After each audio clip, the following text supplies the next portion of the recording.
Hello दोस्तों, hello everyone सबैजनालाई सुमनम अनि नमस्ते। आज चाहिँ म बनाउँदैछु कार्बोनारा पास्ता। सो मेरो कार्बोनारा पास्ता चाहिँ let's do the process. First त मैले यहाँनिर बोइल त गर्दैछु, यहाँनिर फ्राई गरिरहेको छु मैले।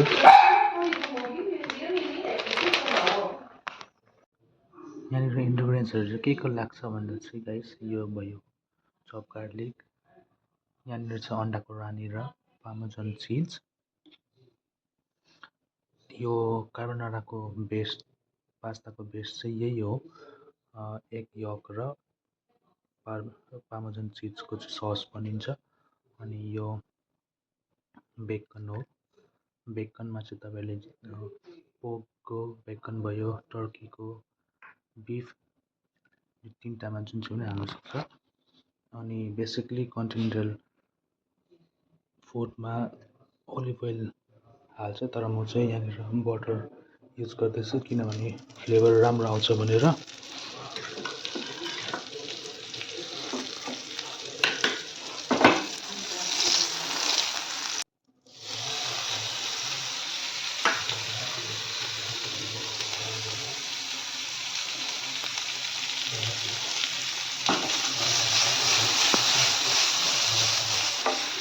गार्लिक र बेकनलाई चाहिँ मजाले यसरी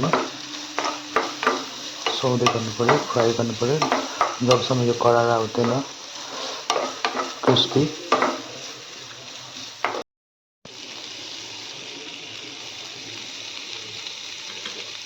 पेपर एन्ड सल्ट,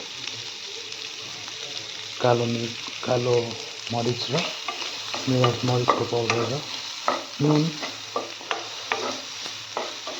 यसलाई चाहिँ क्रिस्पी हुन्जेलसम्म चाहिँ यसरी फ्राई गर्नुपर्छ।